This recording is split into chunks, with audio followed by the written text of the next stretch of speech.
Hello, welcome back. Bienvenue sur la chaîne God Made Woman. Aujourd'hui, on va parler de la planification. 1, son importance et 2, on va directement passer au cas pratique où on va planifier notre année ensemble. Donc, je te donne mes astuces en 10 étapes pour réussir ton année. C'est parti.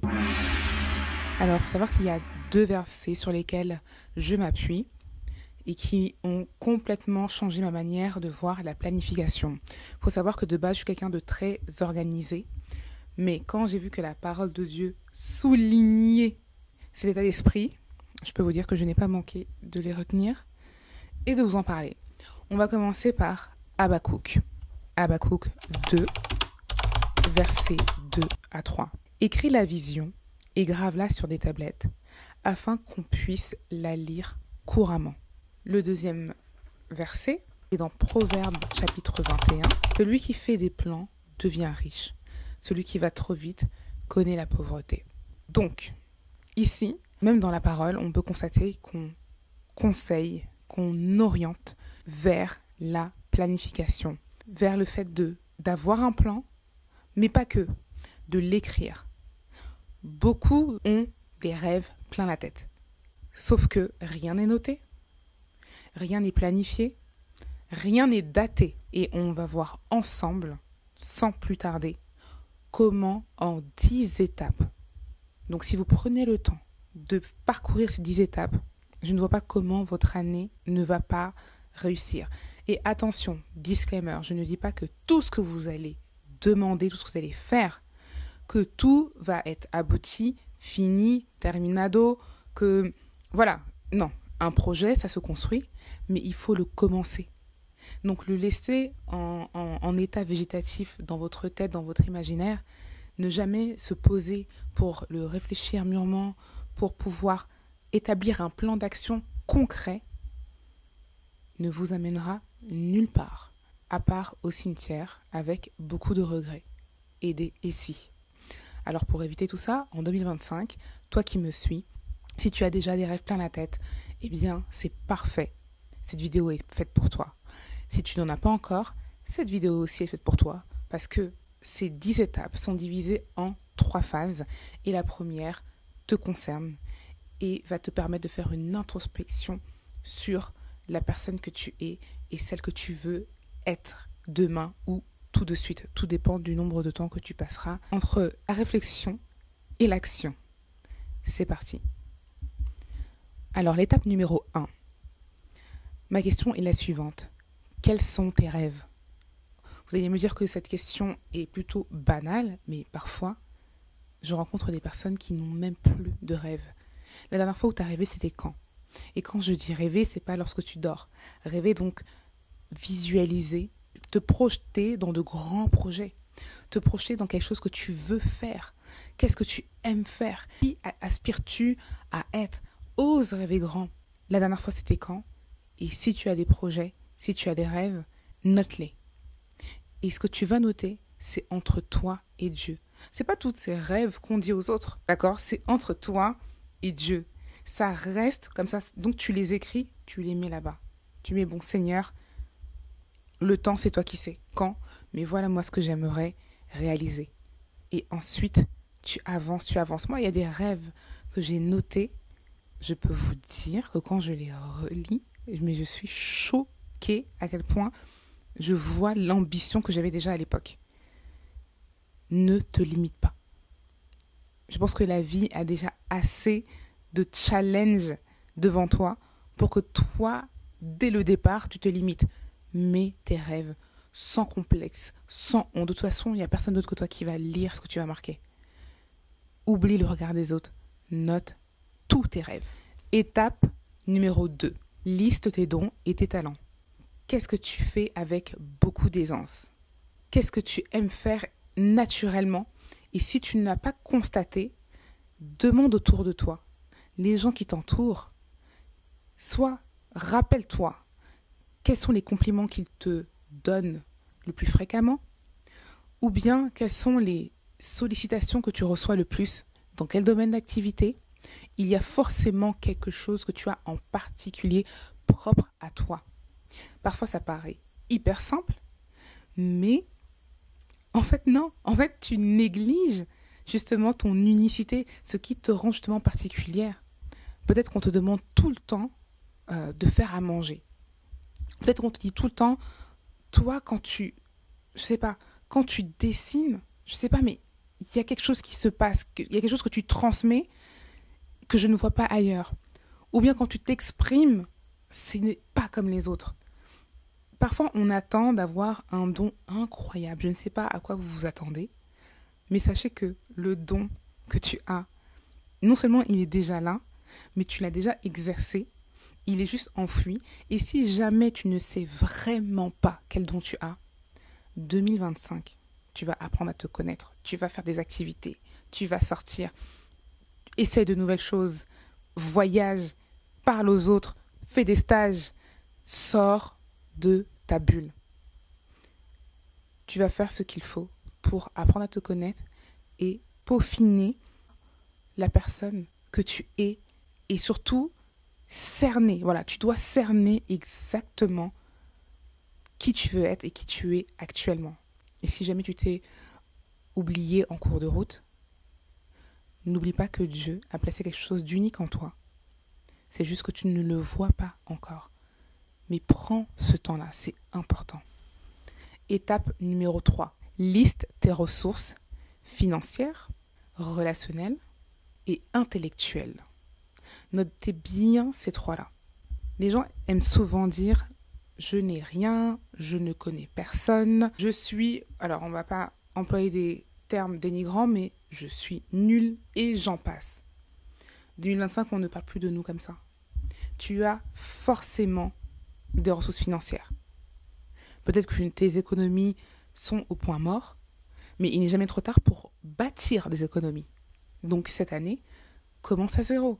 Si tu as déjà des économies, c'est super, continue ainsi jusqu'au moment où tu sauras dans quel projet investir. Les compétences maintenant intellectuelles. Tu sais parler, tu sais écrire, peut-être que tu as l'écoute active, peut-être que tu es éloquent. Qu'est-ce que tu as à donner? Quelles sont tes formations? Qu'est-ce que tu maîtrises comme sujet plus que les autres? Il y en a, ils ont juste une grande culture générale. Et ce n'est pas rien. Tu dois apprendre à valoriser ce que tu as. L'idée n'est pas d'être bon partout ou d'être moyen partout. L'idée, c'est de trouver en quoi tu peux exceller facilement parce que c'est ton don et aisément parce que c'est quelque chose que tu fais naturellement. Et tu peux monter en compétence très vite parce que c'est un don que tu as déjà en toi. Maintenant, le relationnel. Ne me dites pas que vous ne connaissez personne. Quand j'ai commencé mon entreprise d'extension capillaire, j'ai commencé par mes amis. Sur Instagram, j'ai commencé avec 0 follower. Mes clientes étaient mes amis, étaient mes voisins. C'était mon entourage. Je ne suis pas allée bien loin. Dieu merci, ça a vite pris. Donc, j'ai eu rapidement des personnes de l'extérieur que je connaissais ni Nadan ni Dev. Mais on connaît toujours quelqu'un. Ton réseau, numéro 1, c'est ta famille. Je ne dis pas qu'il faut renouer et recalculer ta famille juste parce que tu lances un business ou parce que tu as besoin d'eux. Non. Mais parfois, on pense qu'on connaît personne. Mais dans ta famille, est-ce que tu sais qui fait quoi exactement? Qui a quel métier? Qui a tel poste, telle fonction? Qui ou même a une compétence que tu recherches peut-être ailleurs et qui se trouve dans ta famille? Questionne ta famille. Tes frères, tes sœurs, tes cousins, tes nièces, tes tantes, tes oncles. Demande à tes parents. Qui fait quoi? Dans ta famille, tu dois avoir des personnes, des ressources clés. Et ne t'inquiète pas, s'il n'y a pas dans ta famille, Dieu est le meilleur plug. Il pourra te connecter avec qui il veut. Mais déjà, regarde autour de toi. Tes amis, tes camarades, tes profs. Moi, je me rappelle, mon premier logiciel, c'était Photoshop, il me semble, à l'époque. C'était le pack Adobe, voilà, qui coûtait hyper cher. Quand j'étais étudiante, je n'avais pas les moyens de me le payer. Concrètement, j'ai demandé à mon prof. En fait, c'est un prof, donc je sais qu'ils ont des ristournes, ils ont plein de choses. Il m'a donné le pack Adobe gratuitement. C'est un pack Adobe qu'il avait craqué. Parfois, en fait, vous ne demandez juste pas. Vous n'avez pas l'audace de demander de l'aide. 2025, on oublie la timidité, on enlève l'orgueil et on demande de l'aide. Effectivement, on peut prier, Dieu va passer par un homme pour nous aider. Mais tu déclenches ça comment? Il faut demander. N'hésite pas à demander de l'aide aux bonnes personnes. Donc, j'en suis sûre que dans ton entourage, il y a quelqu'un qui peut t'aider. Et si ce n'est pas directement ton entourage, quelqu'un qui connaît, quelqu'un que tu connais. Voilà. Étape numéro 4. Pour cette année 2025, il va falloir que tu détermines des objectifs clairs, précis et atteignables. Je vous ai parlé tout à l'heure d'objectifs ou de rêves qui ne vont pas forcément se réaliser cette année, mais qui pourront se réaliser dans 1 an, dans 2 ans, dans 3 ans. C'est pas pour ça qu'il ne faut pas les noter. J'ai ramené avec moi un planeur que j'ai créé et que j'utilise bien sûr parce que je suis fan de tout ce qui est agenda, organisation. Je baigne dedans depuis le plus jeune âge et c'est en copiant mon père que j'ai hérité de cette manie. My Life Planner est en fait un vision board, mais écrit, que j'ai édité en novembre, qui te permet en fait de lister tes rêves, tes objectifs, tes actions et également faire la liste de tes ressources, donc comme je vous ai dit auparavant, financières, relationnelles et intellectuelles. Tout ne va pas se réaliser cette année et ce n'est pas grave. Le plus important, c'est d'avoir la vision de où est-ce que tu veux aller, ce que tu veux faire. Moi, je dis toujours, je me donne à fond. Ok, je donne ce que j'ai à donner. Le quand, c'est Dieu qui donne. C'est Dieu qui sait quand ça va péter, quand ça va prendre. Mais toi, contente-toi de faire ta part. On est en collaboration. Ok. Maya Femner, je reviendrai dessus plus tard. Lorsque je parlais d'objectifs atteignables, c'est important de mettre des dates. Je vais te donner un exemple. Par exemple, tu dis 2025, je veux absolument mon permis de conduire. Ok, c'est très bien. Je vais te demander quand.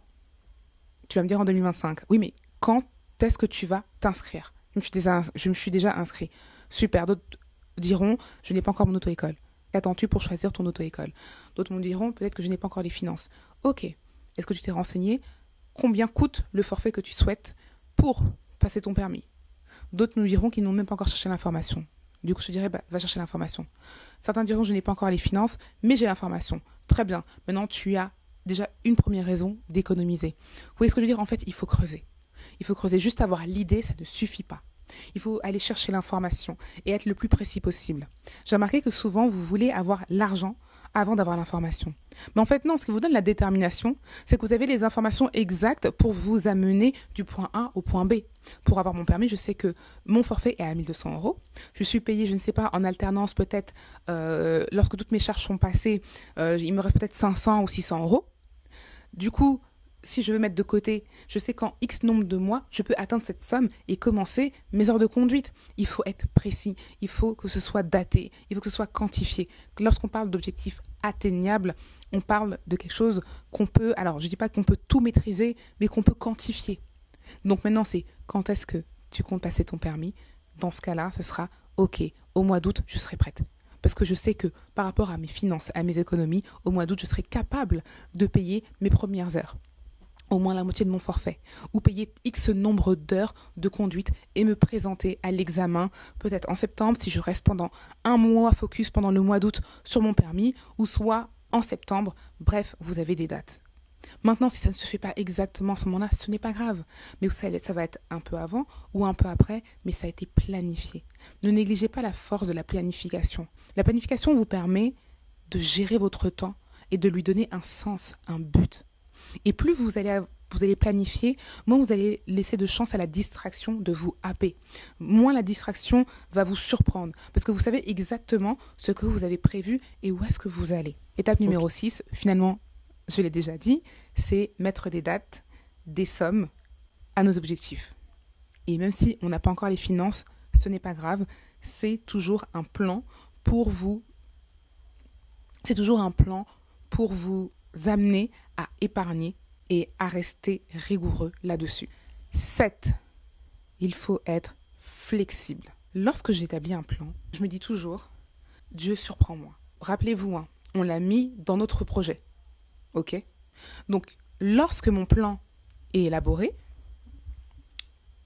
il se déroule, je compte toujours toujours sur Dieu pour me surprendre, pour me mettre sur le chemin de bonnes personnes, de me guider vers, par exemple, on va reprendre la situation du permis, vers la bonne auto-école, vers le bon moniteur. En fait, tout ce que je ne peux pas maîtriser, c'est Dieu. Et comme je maîtrise quasiment rien, c'est encore Dieu. Mais avoir la bonne auto-école, le bon moniteur, la bonne voiture, à l'examen, le bon examinateur, tout ça là, c'est Dieu. Et lorsqu'on fait ça, ça nous permet d'avoir ce côté flexible où si ça ne se fait pas, on n'est pas frustré. Si en 2025, ton plan ne se fait pas, ne sois pas frustré. Mets ta foi en action. C'est pas maintenant, ce sera demain ou après-demain. C'est quelque chose que tu as enclenché. Continue tes efforts. Continue à être rigoureuse. Dieu travaille avec le temps. Continue, ne t'arrête pas. Si il réoriente, suis aussi. Ne sois pas rigide. Si tu vois que dans ton projet, il y a un rajustement, il y a une porte qui se ferme, ce n'est pas grave. Continue, prends l'autre porte. On te met une barrière, saute la barrière. Si tu vois un stop, attends. Sois vraiment, you go with the flow, mais le flow de l'esprit. Sois flexible. Étape numéro 8. Il faut maintenant travailler. Il faut maintenant passer des nuits blanches, retrousser les manches et bosser, charbonner, trabajo, work. Parce qu'en fait, les choses ne vont pas tomber du ciel. Il y a bien une chose que Dieu déteste, c'est la paresse. Par contre, Dieu va bénir le fruit de ton travail. Il faut que tu commences à prendre vraiment ton travail au sérieux et que tu te donnes à la tâche. Sois prête à payer le prix de ton ambition. N'attends pas d'avoir des résultats exceptionnels en étant médiocre et en faisant la même chose année après année. Si tu veux un changement, c'est-à-dire que dans ta routine, dans la manière dont tu fais les choses, il doit y avoir aussi un changement radical. Est-ce que c'est les heures que tu passes à travailler versus les heures passées sur les réseaux qu'il faut changer? Est-ce que c'est le niveau de concentration? Lorsque tu commences à travailler, tu n'arrives pas à être concentré 1 heure, 2 heures, 3 heures, ou à travailler, ou aller au bout des choses. Questionne-toi, qu'est-ce que tu n'arrives pas à finir? Très important, ça, vraiment, pose-toi dessus. Étape numéro 9, la foi. Il y a un adage qui dit, si tu ne sais pas ce que c'est avoir la foi, deviens entrepreneur. I swear, ce n'est pas une blague. Lorsque tu lances ton projet, tu n'as aucune garantie, à part ta certitude et la foi que tu mets en Dieu, que ton projet va avancer et réussir. Et il n'y a que ça qui te drive. Alors, je t'en supplie, peu importe les refus, peu importe les portes qui se sont fermées, et foi. Dieu t'a déposé ce projet pour une raison. Dieu t'a parlé de toi à lui, de lui à toi. On n'était pas avec toi. Si toi tu tiens pas, qui va tenir ta vision? Si toi tu résistes pas, mais qui va croire en toi plus que toi et plus que Dieu lui-même? Tu dois aller au bout. Tu dois maintenir ta foi, persévérer et aller au bout. La vie, c'est une course de fond. Ce n'est pas un sprint. La foi et la persévérance. Vraiment, conseil numéro 9, attache-toi. Étape et conseil numéro 10. Cultive un niveau d'excellence. On a tendance à voir l'excellence comme quelque chose d'hyper fancy, de super snob, de super cher. L'excellence pour moi, c'est des choses bien faites, propres, nettes, précises. L'excellence, c'est se donner au maximum. L'excellence, c'est d'avoir le goût des choses bien faites, des choses finies, abouties. Et souvent, on trouve de l'excellence dans la simplicité. Donc cette année, on fait les choses bien, mais ça doit être bien fait. Ça doit être fini, ça doit être abouti. Il ne te faut pas des millions pour viser l'excellence. Comme j'ai dit, la simplicité paye toujours. Si tu n'as pas les moyens de faire quelque chose de sophistiqué, va dans la simplicité. Tu gagneras toujours. Et ensuite, quand les fonds seront de plus en plus grands, tu pourras monter en gamme. Mais j'ai envie de te dire, servir un verre d'eau à sa cliente, ça ne coûte pas plus cher, que ce soit chez un Franck Provost ou dans un salon indépendant. Avoir un service excellent fait partie de l'excellence. Et ça, tout le monde peut se donner. Être poli, ça fait partie de l'excellence. Être propre sur soi, avoir les ongles taillés, bien faits, bien coiffés, bien maquillés. Tout. En fait, Dieu est dans les détails. Dieu est un Dieu excellent. Dieu a pris le temps de créer la terre et d'apprécier son travail. Il a pris son temps. Il pouvait juste claquer d'une main, la terre aurait pu être formée. Et nous y compris. Mais non, il a pris son temps. Et en 6 jours, il a déroulé la création de l'humanité. Il a même eu le temps de se reposer. Alors je t'en supplie, prends le temps de faire les choses bien. Applique-toi. Et tu feras la différence dans ton domaine. Parce que Dieu nous appelle à être la lumière du monde. La lumière, c'est quoi? On montre l'exemple. La lumière, on te voit. Tu éclaires les autres.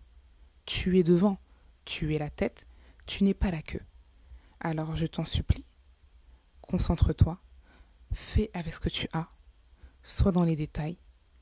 Ne brûle pas les étapes. Sois constante. Sois précise. Sois méthodique. Sois stratégique. Dieu est un stratège. Quand tu vois dans Exode 14 comment il mène Pharaon au milieu de la mer Rouge et fait couler les eaux sur leurs chars, je t'invite à relire ce passage et tu me diras si on n'a pas un Dieu stratégique. Et tu peux même remonter aux 10 plaies d'Égypte avant de passer à Exode 14. Dieu a prévu Jésus, notre plan de sauvetage de l'humanité. Voilà son plan B et pas qu'un petit plan. Donc Dieu est stratège. Sois stratège. Dieu planifie, planifie. Il n'attend que toi, il veut collaborer avec toi. Cette année 2025 sera différente parce que tu l'auras décidé de marcher différemment avec Dieu, te prendre au sérieux. Ok, tu n'es pas n'importe qui. Alors tu relèves la tête, tu te concentres, tu enlèves la distraction et tu fonces. S'il faut que tu te coupes, coupe-toi. Je t'amène avec moi cette année. Je prie que tu aies des résultats. Je ne suis qu'un vase. Je te donne juste mes méthodes. Mais à la fin de la journée, les clés, tout, sont entre tes mains. Et pour revenir sur mon planeur, là je vais l'ouvrir pour te montrer un peu ce que j'ai commencé. Je ne vais pas te montrer tous mes rêves, comme j'ai dit. Il y a des choses, c'est entre toi et Dieu, ok? Mais je vais quand même te montrer la première page pour que tu puisses avoir une idée de comment il est. Il est disponible sur Amazon. Le lien est dans la description. Donc, tu es autorisé à mettre 10 rêves. Et là, j'ai commencé à le remplir. Donc, je zoomerai après. Donc là, c'est le premier rêve. Donc là, vous avez les pages pour mettre les photos. L'autre page est dédiée à la liste justement de tes ressources. J'ai zoomé sur la page en question pour que vous puissiez voir de plus près. Donc vous avez les actions à côté à lister, puis les prioriser. Et la page ma routine pour mettre les dates. Et la checklist à côté pour checker si c'est fait ou pas. Je vais vous montrer rapidement la page inspiration où vous pouvez coller vos propres photos et mettre des descriptions. J'espère que ce planeur sera le début de grandes réalisations. Sois béni.